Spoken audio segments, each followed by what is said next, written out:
pas rester uniquement sur un aspect purement légal. Mhm.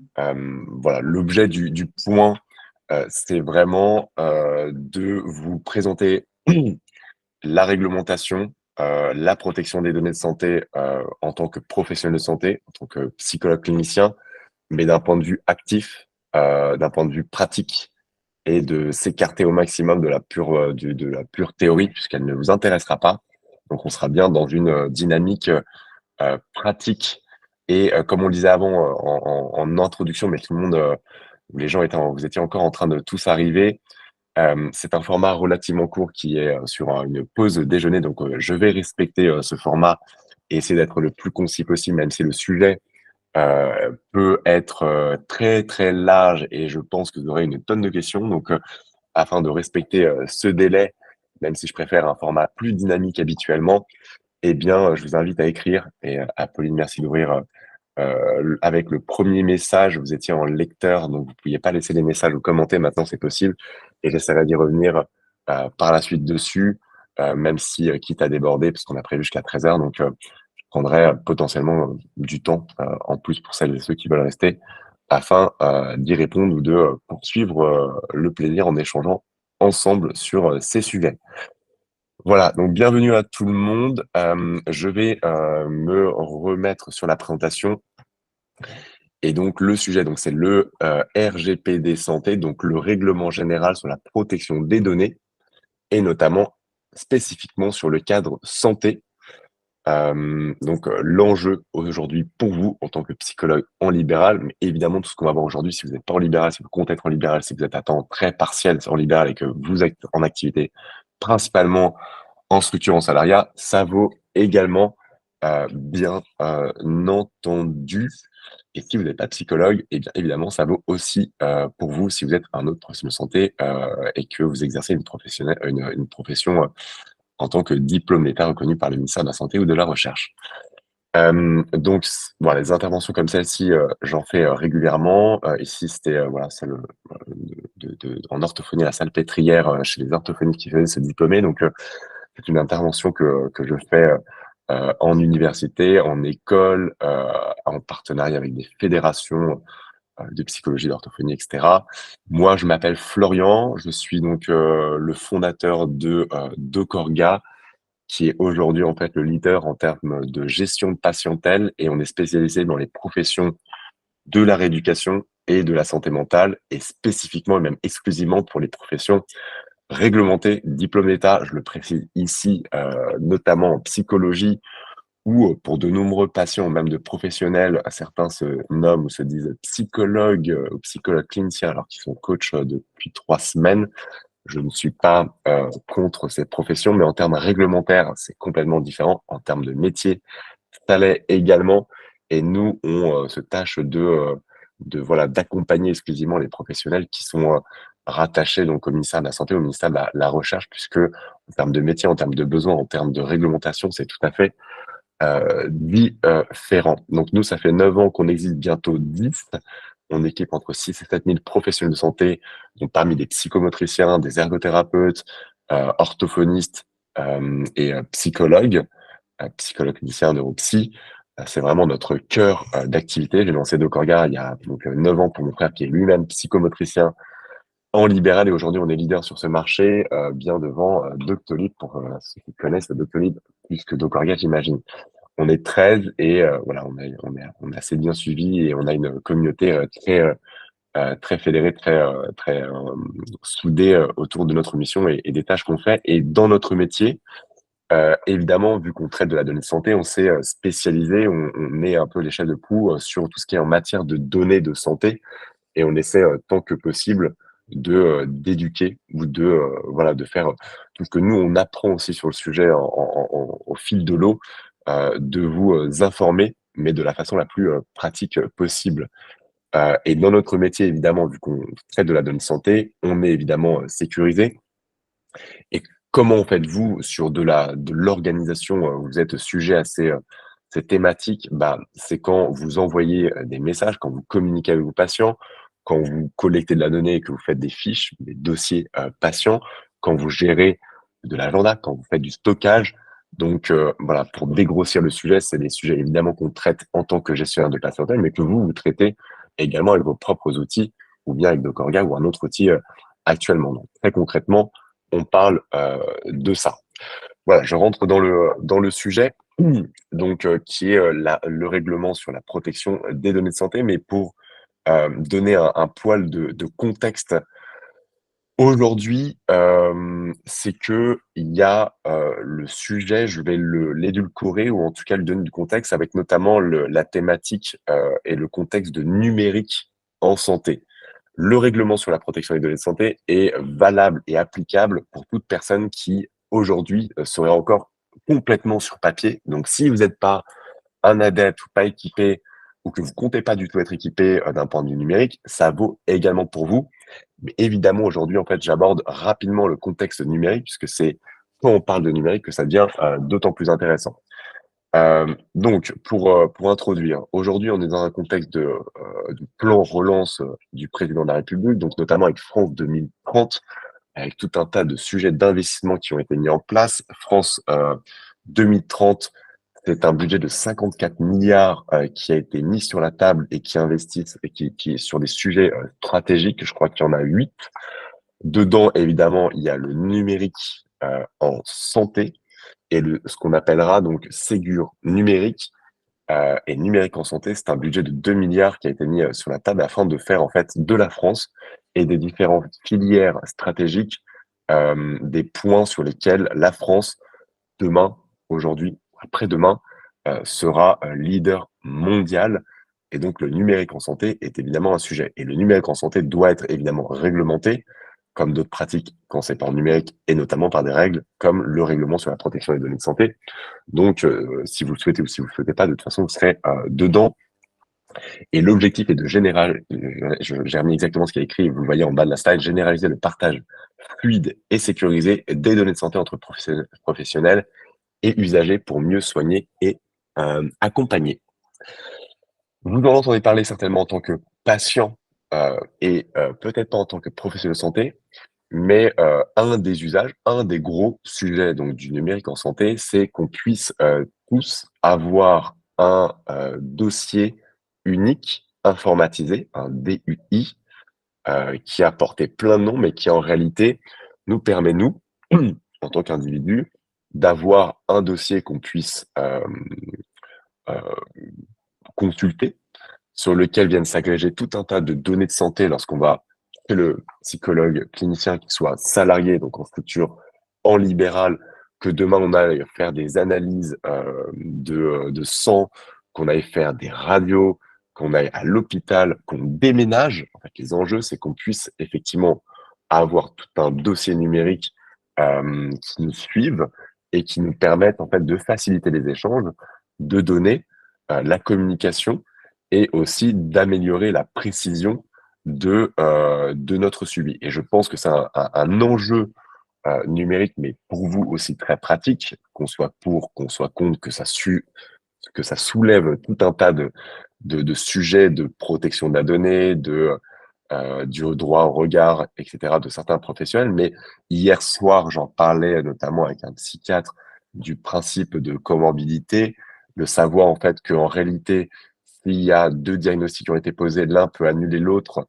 Eh bien, il arrive souvent que des professionnels, vous, mais orthophonistes, psychomotriciens, ne soient pas au courant des autres bilans qui ont été faits par d'autres professionnels. Et si vous aviez ne serait-ce que l'ensemble des informations faites par les autres professionnels, ne serait-ce que les diagnostics qui ont été posés, eh bien, ça pourrait largement vous avantager ou préciser ou aller plus vite dans la prise en charge, et notamment dans un contexte où on essaie d'avoir des prises en charge les plus précoces possibles. Donc ça a été labellisé sous DMP, ça a été renommé Mon Espace Santé. Et donc là, vous allez participer de plus en plus à tout ça. Donc autant en fait bien informer sur vos droits, sur vos obligations et également en fait les tenants aboutissants pour la médecine de façon générale. Euh, vous allez être, vous étiez, et si vous n'êtes pas au courant de tout ça, c'est normal parce qu'en fait, il y avait un biais jusqu'à présent, ou en tout cas une locomotive à deux vitesses. Les médecins ou les professionnels conventionnés qui étaient à peu près au courant de tout, puisqu'ils étaient dans la locomotive depuis très longtemps, notamment MS Santé en termes de messagerie sécurisée qui a été imposé en février, je crois, 2021 aux orthophonistes, aux médecins généralistes, tous les professionnels conventionnés et les autres qui n'étaient pas encore intégrés dedans. Donc, d'un point de vue purement réglementaire, il y a peut-être des choses que vous avez vues passer à titre personnel ou professionnel, c'est que vous avez, si vous êtes en libéral, un numéro ADELI, et ce numéro ADELI va être remplacé par un numéro de répertoire partagé des professionnels de santé, qui est le numéro RPPS, qui est déjà attribué en fait à tout un tas de professions. Et il y a une migration, une bascule qui est en cours pour toutes les professions que j'ai listées. Ça a eu lieu cette année. Et vous, en fait, ça va être en 2024. Vous êtes dans la troisième étape, donc profession de l'appareillage. Et j'ai mis en gras psychologue. Les avantages, c'est que vous allez pouvoir en fait rentrer dans tous les outils dont je viens de parler. Vous allez avoir accès à MS Santé, vous allez avoir une carte ICPS, vous allez avoir un numéro unique et pérenne. Ça, c'est l'avantage par rapport à un numéro ADELI. Si vous exercez à un endroit dans un département, eh bien, en fait, demain, vous changez de département, vous êtes dans deux départements, vous avez deux cabinets, on va dire, dans deux départements, parce que vous êtes au limitrophe, eh bien, vous devez avoir deux numéros ADELI, ce qui est plutôt gênant. Et en termes de base, voilà, ça, c'est un premier sujet. Si vous l'avez vu, vous vous êtes dit, bon, bah, quoi ça sert, je comprends pas trop. Bah, en fait, c'est pour vous brancher sur tous les outils numériques et sur tous les défis que je vous ai énoncés tout à l'heure. Ce que je vais vous présenter, hop, non, hop, les enjeux de Big Data. Donc, pour rentrer sur la pratique, alors j'ai une question, c'est pas gênant si votre numéro DELI continue à apparaître sur nos factures? Non, vous allez de toute façon informer sur le numéro DELI. Il n'y a pas de sujet. De toute façon, vous allez avoir une transition et pendant un temps, vous allez avoir les deux. Et ce qui va vraiment changer, c'est pour ceux il y a un temps de transition. Pour ceux qui s'installent, en revanche, à posteriori de la bascule, eux vont avoir que un numéro RPPS et pas de numéro DELI, mais ceux qui ont déjà un numéro DELI, il va y avoir voilà, un temps de transition, vous aurez les deux. Pas d'alerte particulière maintenant. Et je viens peut-être en amont des annonces du gouvernement, parce que certains d'entre vous, et je pense la majorité, sont même pas encore au courant de ce sujet, mais ça va bientôt être communiqué. Pour les enjeux, en fait, de quoi on parle aujourd'hui en termes de protection de données de santé, c'est que euh, évidemment, il y a la réglementation. Je vous ai promis une présentation qui est la plus pratique possible. Donc, en termes de données en masse, big data, c'est le fait qu'aujourd'hui, lorsque vous mettez de la donnée sur des gros acteurs, les GAFAM que j'ai cités, dont vous reconnaîtrez le logo là, c'est qu'ils vont traiter, brasser votre donnée et automatiquement, en fait, en faire des choses assez utiles ou malveillantes. Mais on va dire, pour le moment, je vais avoir une approche plutôt optimiste, c'est malveillant, non intentionnel. Je vous donne un exemple. Ou un exemple de mon frère, par exemple, avant qu'il s'équipe de Docorga, c'est que il avait les numéros de téléphone de ses patients sur son portable. Il devait avoir fait un Facebook Connect et ayant mélangé un peu toute la donnée entre le pro, le perso, qui est souvent le cas des professionnels de santé en libéral qu'on fréquente et un peu moins en structure, mais ça peut arriver. Eh bien, il avait des suggestions. Facebook lui suggérait donc des patients en tant qu'amis. Alors, évidemment, c'est pas l'enjeu, et c'est là, c'est votre point de vigilance que je mets maintenant. On ne parle pas, pour être caricatural, désolé, d'un petit Chinois qui est en train de lire vos comptes rendus de bilan, de lire vos comptes, vos mails. C'est pas ça le sujet, c'est du brassage en masse des données et en fait des grands acteurs ou des acteurs qui, pour vous aider, trouvent pertinent de vous suggérer des choses qui correspondent à votre profil. Donc là, en fait, c'est plutôt bienveillant, c'est dire, bah, oh, on voit ou on détecte que tel patient, vous l'avez dans votre base de données, dans votre portable, etc. On va vous le suggérer sur Facebook, c'est peut-être des gens que vous connaissez, donc ça vous permet de créer votre réseau. Mais tout ça appliqué au secteur de la santé, en fait, c'est un peu étrange. Demain, sur les usages un peu étranges aussi, on pourrait se dire, bah, vous allez envoyer un compte rendu bilan par mail sur Gmail à un patient, dedans des robots analysent la donnée et vous, en fait, un diagnostic ou un projet thérapeutique, des données sur l'anamnèse, le contexte, et dire, ah bah en fait, c'est une personne qui a ça, ça, ça, ok, bah on va lui proposer ça comme pub, on va lui suggérer telle chose lorsqu'il navigue sur Internet. Et évidemment, en fait, c'est totalement automatique. Donc, vous, que vous soyez dans une structure, que vous soyez en libéral, l'idée, c'est pas de faire des choses parce que vous êtes contraint, et je n'appuierai pas sur ce sujet, c'est de faire des choses parce qu'en fait, si vous déversez l'information malgré vous ou intentionnellement sur des mauvais outils, eh bien, en fait, le mal est fait, entre guillemets, directement, parce que derrière, ça passe dans des moulinettes avec du brassage de données et d'intelligence artificielle et d'autres applications très concrètes comme celle que je viens de vous donner. Euh, donc, le RGPD a un fonctionnement général. Vous en avez certainement entendu parler, vous, à titre perso, puisque c'est quelque chose qui est arrivé en mai 2018 et qui s'applique à tout le monde pour essayer, en fait, de dire qu'est-ce que de la donnée globale, hein, le données que vous soyez inscrit dans une association d'escrime, de basketball, je sais pas quoi, mais en fait, l'association, lorsqu'elle collecte de la donnée sur vous, a des obligations, a des droits. Mais là, le cadre qui nous intéresse, c'est le cadre spécifique à la donnée de santé, qui fait partie en fait des grandes familles de données dites sensibles, données raciales, politiques, santé et d'autres, et qui ont, au vu de la réglementation, en fait, des mesures plus spécifiques, plus drastiques pour les protéger, afin d'éviter des usages comme je viens de vous le donner. Donc, certains outils vous diront oui, je suis conforme à RGPD, mais le sujet c'est pas ça, c'est de dire oui, mais dans quelle mesure tu appliques en fait les surcouches spécifiques à la donnée de santé. Et c'est de ça, en fait, c'est sur ce point que je vais vous sensibiliser. En tant que psychologue, vous êtes, alors il y a une petite en fait surcouche un peu qui peut poser question ou créer des débats, c'est qu'en fait vous êtes vous en tant que psychologue clinicien rattaché au ministère de la Recherche et non pas au ministère de la Santé. Et donc, en fait, certains se disent, ah, mais vu que je ne suis pas rattaché au ministère de la Santé, en fait, ça ne s'applique pas à moi. Mais bien entendu que si, puisqu'une donnée, les données que vous brassez, vous êtes les premiers à être conscient que ça reste de la donnée sensible. Donc, même si ce sujet fait débat, de toute façon, à titre de conscience professionnelle, évidemment, en fait, qu'il faut apporter un soin particulier à tout ça. Et si vous êtes ici présent à la formation, j'imagine que c'est un sujet qui, en tout cas, vous interpelle. Et je suis sûr que vous le ferez en votre âme et conscience de bien appliquer les bonnes choses. Donc aujourd'hui, c'est la CNIL, la ZIP Santé qui sont garants au niveau européen, parce que c'est une réglementation européenne, d'apporter le cadre, le respect et de former à ce sujet en France. Donc on va parler euh, de collecte d'informations et pardon, hop, d'archivage, de partage.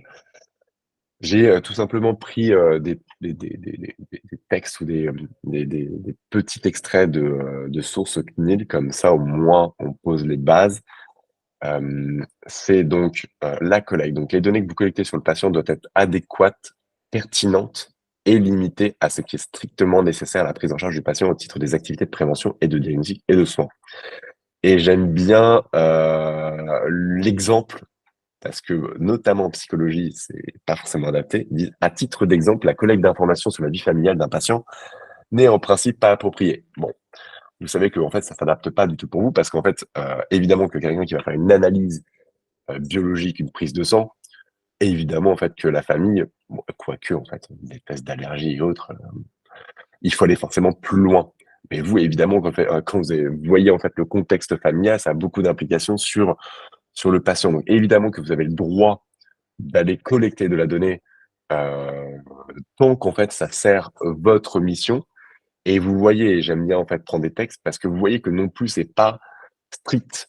Le cadre est quand même large. On vous laisse la souplesse de dire bah collectez ce dont vous avez besoin, mais encore faut-il que ça soit nécessaire.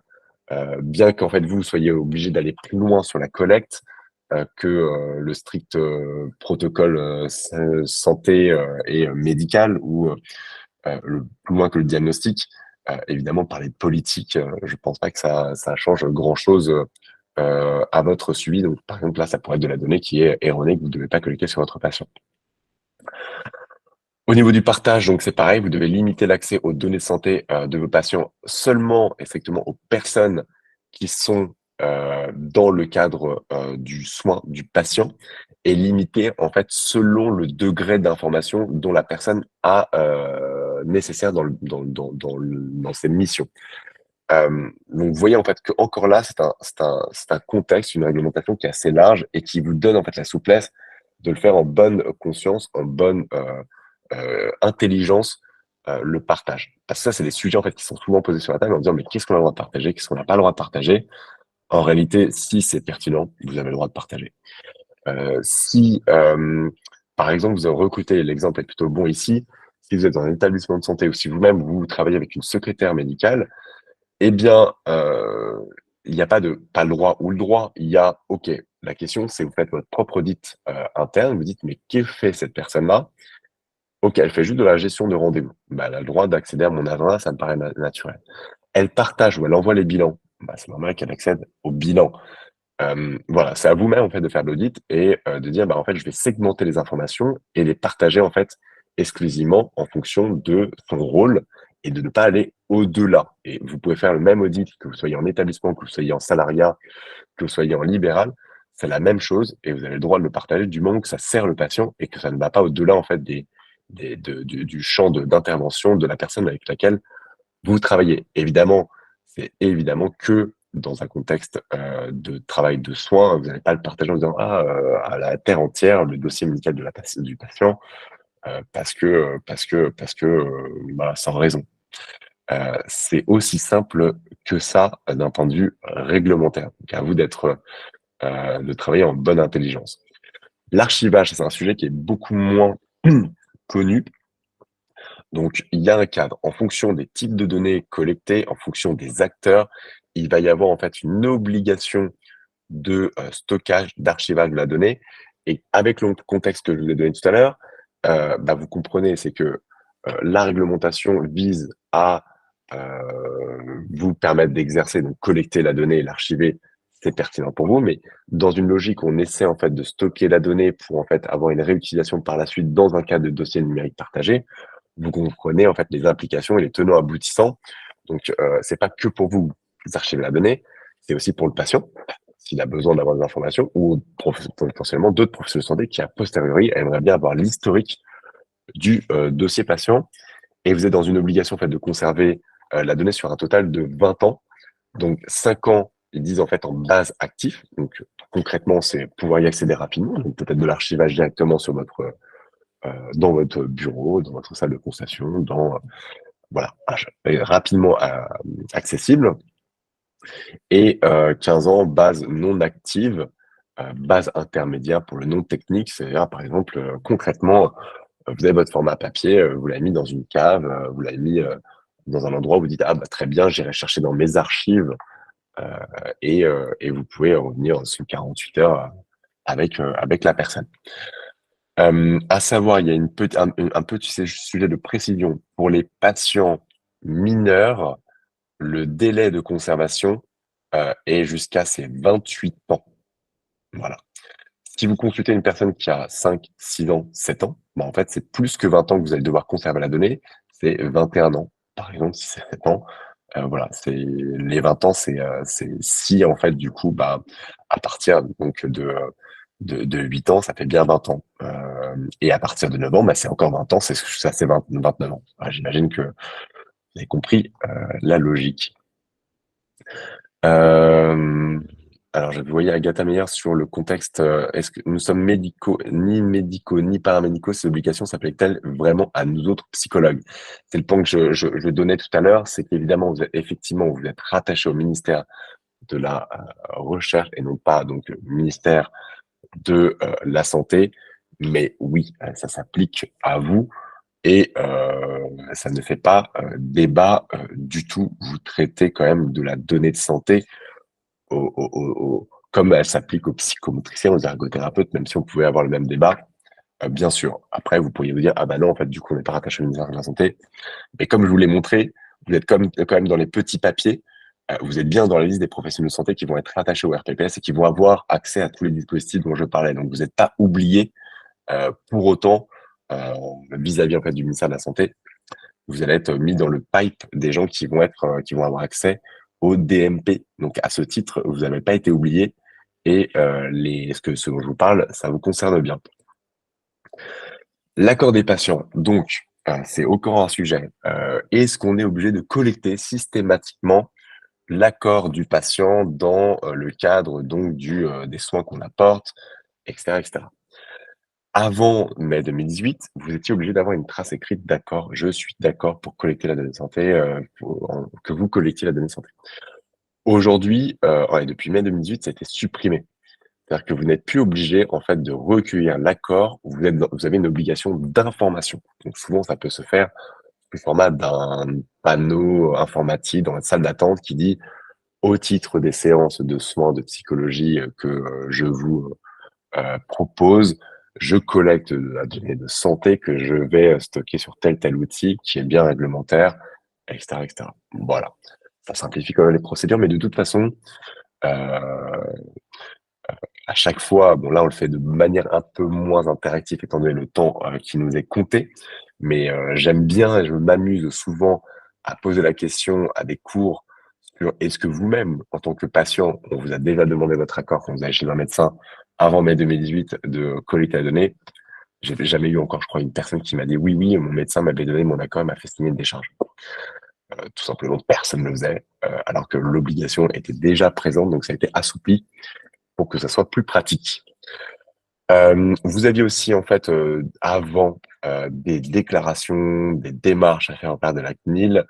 Ce n'est plus en fait, nécessaire et même d'ailleurs, si vous utilisez un logiciel de santé, on le fait, pour vous. Donc là, pas de sujet. Je parle des choses donc en termes de déclarations qui n'ont plus lieu parce que, bien que ça fasse maintenant 5 ans que le RGPD soit passé, j'entends encore beaucoup de gens qui disent: «Si, si, c'est obligatoire», mais évidemment, ils sont pas actualisés dans leur démarche et d'information, d'où la formation que je vous dispense aujourd'hui. Non, non, c'est plus obligatoire, vous n'avez plus besoin de faire ça et si vous en entendez parler, eh bien, ça veut dire que ce sont des datas qui sont des données ou des pratiques, d'avant. Je pense, notamment, il y a un cours sur le RGPD que j'ai donné à des orthophonistes il y a pas si longtemps que ça, où en fait une personne avait son dossier patient et dans chaque en en-tête du dossier, du patient qu'elle avait en format papier, avait la décharge signée, ce qui est quand même assez chronophage, mais c'était une pratique d'avant et donc du coup, c'est une chose qu'elle avait plus besoin de faire. Hem, ensuite, papier, donc là en fait, je vois une question, j'en profite, hein, quand je peux, faut-il garder tous les protocoles papier?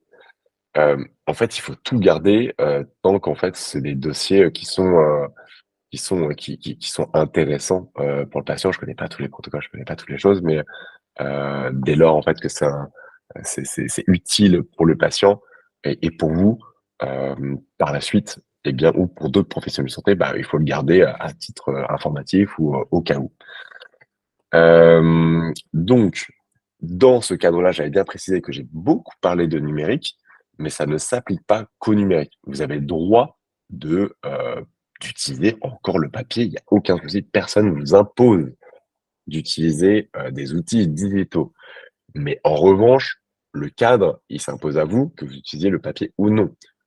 Pour le papier, l'avantage, c'est que, bah, il y en a plein, c'est pratique d'accès, vous avez ça sous les yeux, ça peut être pratique pour vous parce que vous aimez travailler sur le papier, vous aimez bien avoir les 2. Il y a des gens qui sont des amoureux du papier, il y a aucun souci, vous pouvez utiliser le papier. En revanche, en termes de délai d'archivage, c'est là que ça devient contraignant. Vous devez, archiver la donnée durant 20 ans, donc en papier.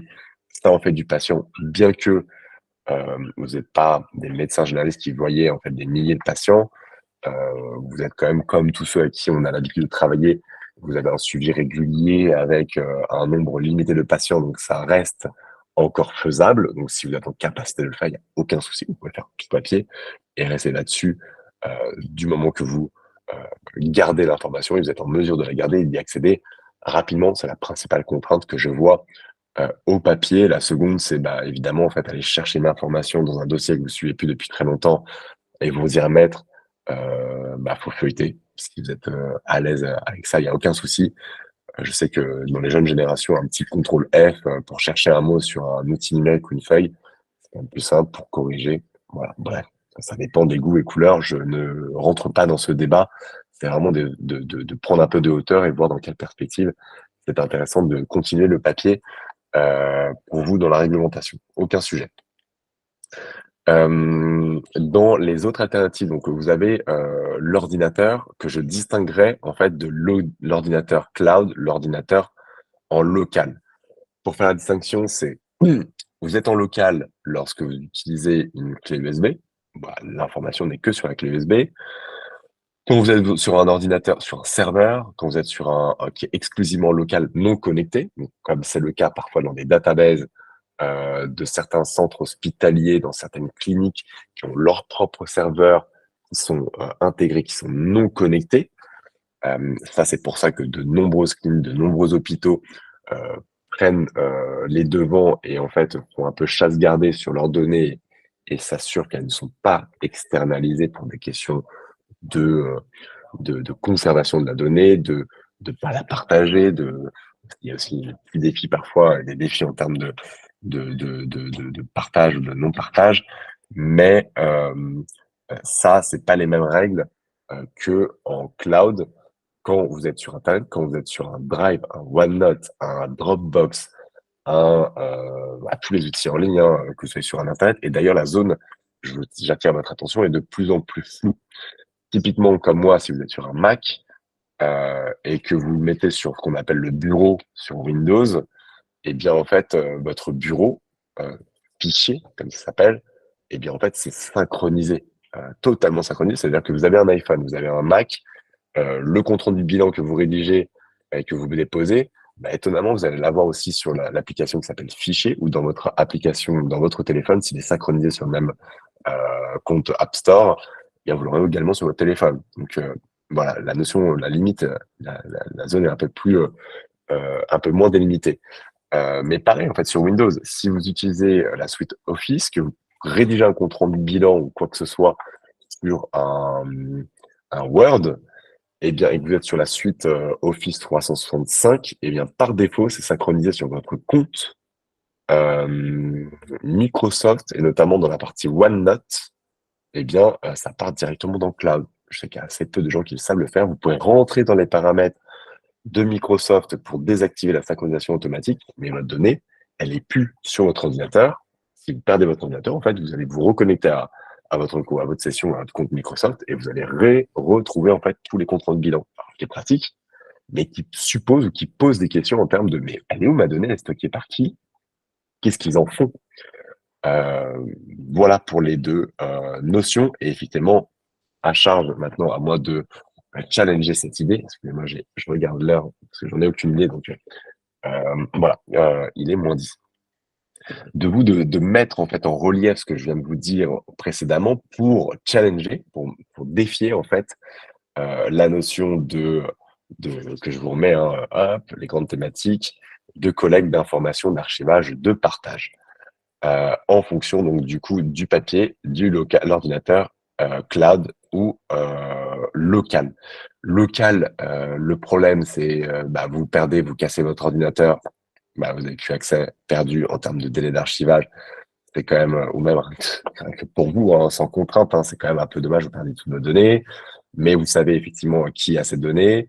Je sais que par exemple, certains professionnels déclinés, ça arrive assez souvent, ont un ordinateur en local, créer des systèmes de session. Donc en termes de savoir qui a donné accès à la donnée, le point un peu négatif, ce serait bah, si vous partagez un ordinateur avec du monde, bah, faites attention à bien créer des dossiers, à segmenter l'information. D'ailleurs, pour le papier, c'était pareil. Souvent, il y a OK, on est sur papier, c'est bon, mais en fait, dans des cliniques ou dans des salles, il y a des accès open bar, tout le monde peut y accéder. Maintenant, il faut avoir des sortes d'étagères avec des clés. Alors, souvent, il y a les clés, mais les clés, elles sont accessibles par tout le monde, elles sont encore sur la serrure. Bah, ça, il faut mieux structurer la donnée et savoir en fait qui a besoin de quoi et donner des accès, pareil pour l'ordinateur, sous des notions de session. Vous pouvez créer des sessions si vous utilisez un même ordinateur dans une même salle avec plusieurs professionnels de santé, des dossiers, des mots de passe, ça existe aussi. Voilà, tout un tas de choses qui permettent de segmenter et de faire en sorte que la donnée soit partagée strictement aux personnes qui en ont le droit ou l'utilité. En cloud, bah, le sujet, ça va être d'utiliser des bons outils. Et là, je passe directement à la slide suivante, qui est de vous assurer que, à minima, il y a tout un tas de choses, mais on ne va pas rentrer dans les données réglementaires, c'est pas le cas et on n'a pas le temps, que, à minima, l'outil que vous utilisez utilise des hébergeurs agréés données santé. Ça, c'est l'ancien acronyme, il a été raccourci, c'est hébergeurs données santé. C'est-à-dire des hébergeurs qui respectent toute une charte de protection, de manipulation de la donnée de santé. Et vous retrouverez ces informations assez rapidement. Si vous ne les retrouvez pas, vous les demandez à l'éditeur de savoir où sont stockées ces données. Et c'est ce qui, à minima, on doit faire. Voilà. Et donc, j'en reviens du coup à ce que vous imaginiez, c'est que il y a tout un tas d'outils qui sont conformes RGPD, mais qui ne sont pas conformes RGPD santé. Donc, ça vaut pour tous les outils grand public. Stockage, là, je vous ai mis les logos, vous les reconnaîtrez. Il y en a plein d'autres. Le sujet, c'est pas ils sont méchants, c'est des gros, c'est des GAFAM, ils nous piquent nos données, la maltraitent, etc. Ils l'utilisent pour des données, on va dire, commerciales. Je ne serait pas dans ce sujet de conspiration, de polémique. C'est pas le sujet. C'est tout simplement, en fait, ce sont des outils gratuits, publics, gratuits dans une certaine mesure pour certains, gratuits diamétralement pour d'autres. Et en fait, bah, ça rentre dans leur business model. Quand vous signez la politique d'utilisation au départ ou d'accès aux outils, bah, vous êtes d'accord en fait sur le fait qu'ils traitent la donnée à des fins statistiques, à des fins commerciales, à des fins de cookies, de revente. C'est leur business model et c'est pas fait pour vous en tant que professionnel de santé. Bien que ça soit, j'en conviens, extrêmement pratique. Parce que dès que vous déversez des informations sur ces données, sur ces logiciels, eh bien, ils en font tout un tas d'usages dont je donnais quelques exemples tout à l'heure. Donc, ils sont bien, et là, à chaque fois, c'est toujours la même chose. Mais oui, mais ils sont conformes à RGPD, c'est écrit. Oui, ils sont conformes RGPD, mais pas spécifiques pour le traitement des données de santé. Donc, c'est là où c'est encore plus important que vous ayez un point de vigilance sur ce sujet. Et souvent, bah, par naïveté, par manque d'information, par praticité, vous allez utiliser ces outils, ce qui est plutôt relativement dommage, puisqu'il existe quand même pas mal d'alternatives. Des alternatives dont j'ai parlé tout à l'heure, qui sont que vous connaissez en structure peut-être, en libéral moins, parce qu'il n'était réservé que soit aux structures, soit aux professionnels de santé conventionnés. MS Santé, c'est une adresse qui a été imposée, qui a été lancée en fait, bah, pareil dans le cadre depuis le RGPD par la Sécurité sociale, qui est une adresse que vous voyez souvent utilisée par des médecins, mais potentiellement par des orthophonistes, et dont vous allez beaucoup entendre parler, puisque effectivement, c'est un outil qui sécurise la donnée, mais qui a quand même beaucoup de défauts, puisque en fait, si vous, demain, depuis une adresse Gmail, vous envoyez un message à une adresse MS Santé, ça vous est peut-être déjà arrivé, le professionnel de santé ne verra pas du tout votre message, puisque c'est ce qu'on c'est crypté de bout en bout, ça ne communique qu'avec les outils agréés, et évidemment, ça ne communique pas avec Gmail. Il y a AppyCrypt que vous connaissez peut-être un peu moins, qui a MS Santé après plus pris l'ascendant, mais quand même beaucoup utilisé encore dans des outils, dans des environnements biologiques, etc. Et quand en fait vous échangerez l'information et que vous serez branché via votre numéro RPPS, que vous avez une carte e-santé et que vous brancherez en fait un certain d'outils comme ça, vous aurez aussi une adresse MS Santé et ces outils vont s'ouvrir à vous. Donc si vous les connaissez pas encore, vous les connaîtrez prochainement.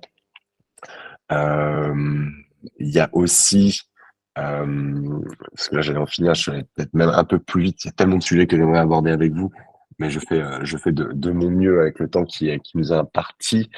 Euh, euh, Maintenant, par exemple, MS Santé communique bien avec AppyCrypt. Avant, ça communiquait pas du tout.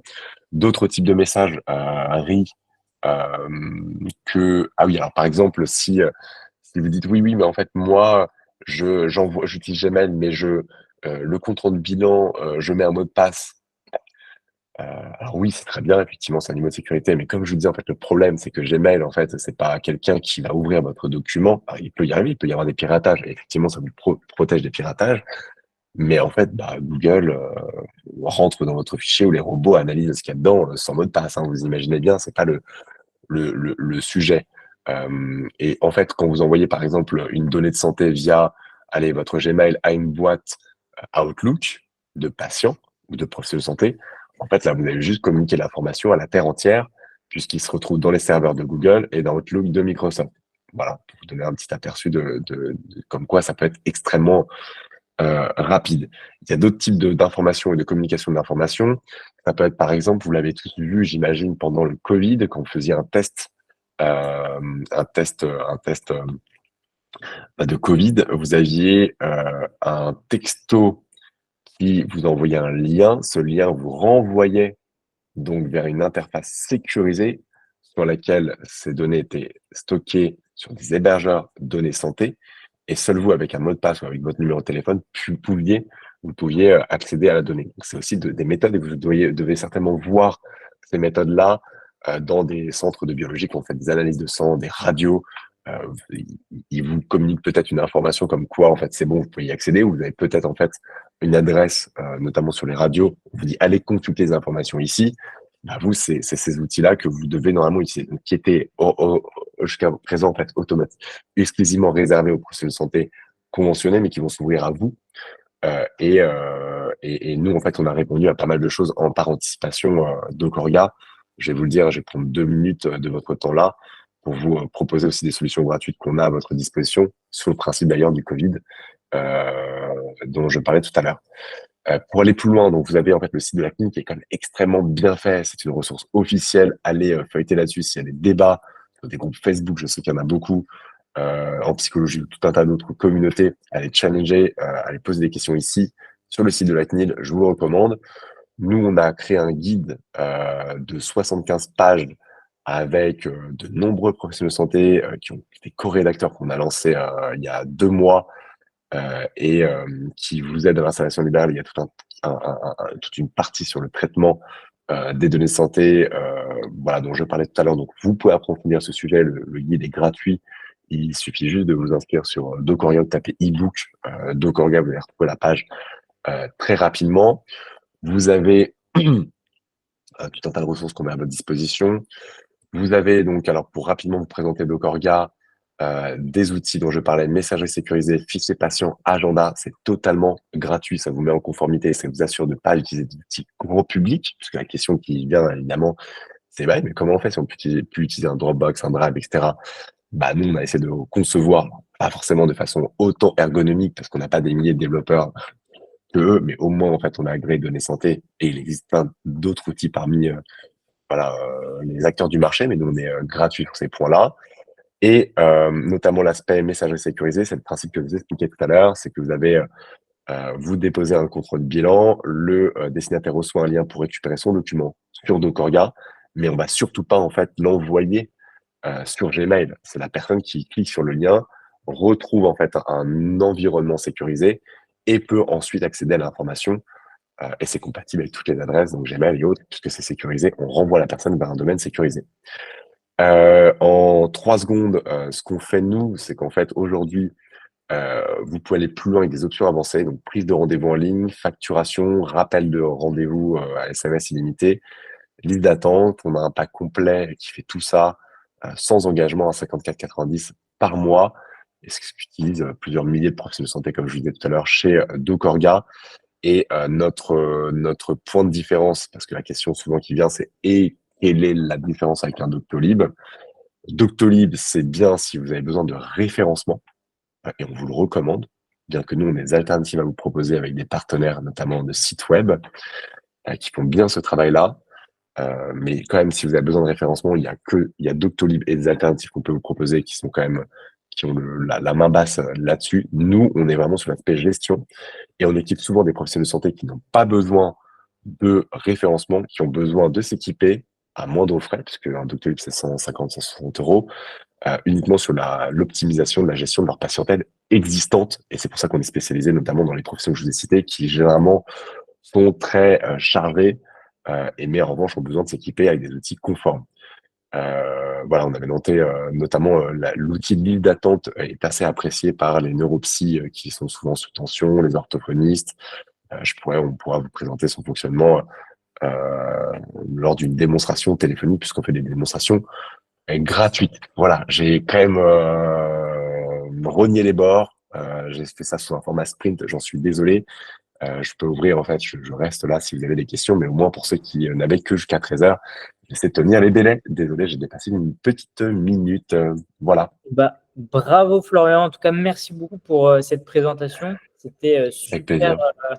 imagé, concis et clair. Je pense que toutes les personnes qui ont pu y assister ont ont dû apprendre beaucoup de choses. Même moi, j'ai appris pas mal de choses ici. En tout cas, j'espère que vous avez pu avoir les informations que vous recherchiez, ceux qui étaient présents. Vous allez recevoir aussi le lien du replay par email de toutes les manières, avec un petit recap. Donc, si jamais vous n'avez pas pu assister au début ou à la fin, peu importe. Donc voilà, en tout cas, vous allez recevoir le lien par email. Et puis nous, on va organiser d'autres live cliniques comme ça, surtout en janvier, février. Peut-être qu'on en refera avec Doc Orga d'ailleurs sur un autre sujet. On verra comment est-ce qu'on pourra s'organiser.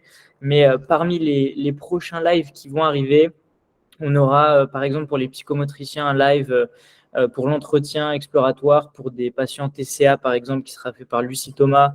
On aura aussi un live sur eh bien le développement cognitif des personnes prématurées, le développement aussi comportemental qui sera fait par Géraldine Maigret. Donc, ça sera plutôt visé neuropsychologue.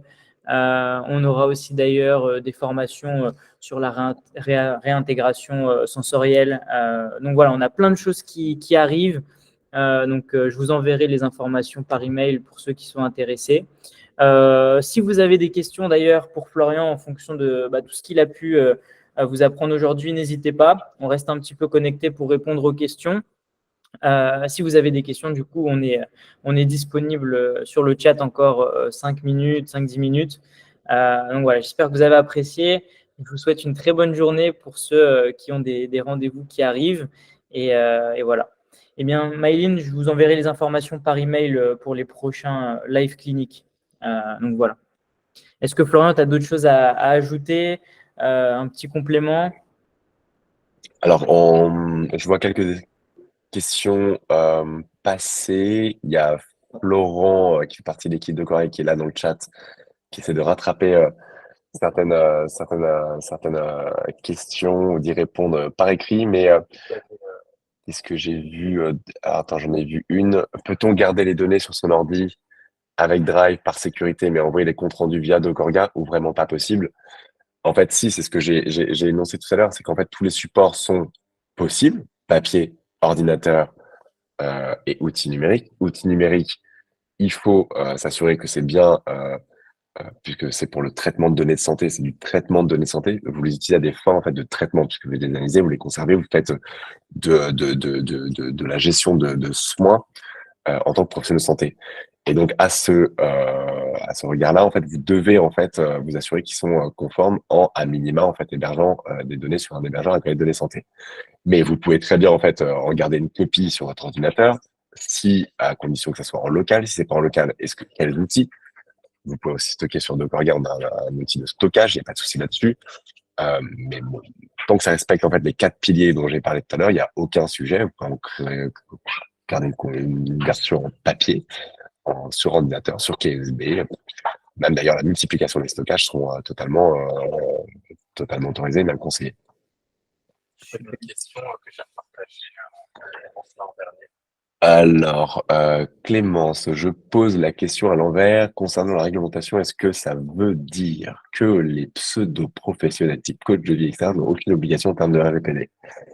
Alors, de RGPD, si, mais de RGPD santé, non. Donc, de la surcouche dont je parlais tout à l'heure en termes de HDS, en termes de patience, c'est-à-dire obligation d'information en matière de durée de conservation. Et puis sans parler évidemment en fait de RPPS, de DMP, de bascule, tout ça évidemment ils en sont complètement écartés. D'ailleurs en fait souvent les coachs parlent de clients, ils parlent même pas de patients, mais parce que c'est le bon terme, c'est des clients et ils sont même soumis en fait d'ailleurs même d'un point de vue comptable. Hein, vous êtes sur des BNC, bénéfices non commerciaux, eux ce sont des bénéfices commerciaux. Donc sur tout un tas en fait de piliers qui régissent en fait leur activité commerciale, c'est du commercial. Vous, c'est pas du commercial, c'est de l'activité libérale, même en comptabilité, en gestion d'activité et notamment de données de santé. Donc non, coach de vie, sophrologue, ils font que ça. Je sais qu'il y a beaucoup de psychologues, mais même en fait, des psychomotriciens et médecins qui ont aussi en fait plusieurs cordes à leur arc et qui font de l'hypnothérapie, qui font de la sophrologie.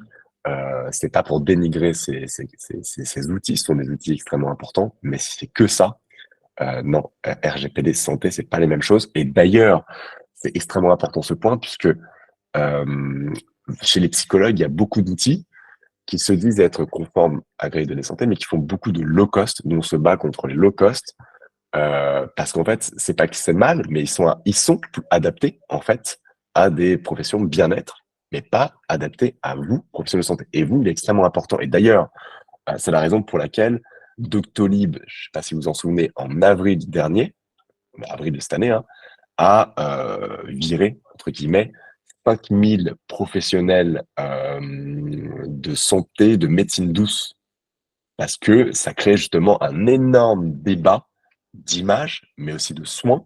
Il y a des gens qui allaient voir leur médecin sur Doctolib et qui après donnaient toute leur confiance au fait aux professionnels recommandés et qui allaient voir un sophrologue. Et il y a eu plein de débats, plein de gros sujets comme ça dont je n'évoquerai pas parce que vous pouvez vous renseigner. Et c'est pour ça qu'ils ont décidé de les sortir. Et nous, en fait, aujourd'hui, c'est pour ça qu'on exclut toutes ces professions, puisque en fait, bah, on est dans les mêmes soucis en fait d'adresser un univers dans lequel en fait seuls les psychologues cliniciens, quand on parle de psychologues, mais sont avec nos psychomotes, sont avec nos orthophonistes, par souci d'image et d'utiliser les bons outils. Voilà. Donc méfiez-vous quand c'est sur du low cost, parce qu'il y a des tenants aboutissants derrière tout ça. Super, super. Bon, bah, en tout cas, merci beaucoup encore, Florian. S'il reste quelques questions, n'hésitez pas. Tac, tac, tac. Ah, je vois du Drive, OneDrive. Effectivement, c'est pratique, mais non, vous avez des outils de stockage dédiés aux données de santé ou à la minima, prenez des outils clés USB, faites des copies, ça fonctionnera tout autant, ou bien venez utiliser le stockage Dockeria, évidemment. Et ouais, même nous, l'année dernière, c'était le gros sujet.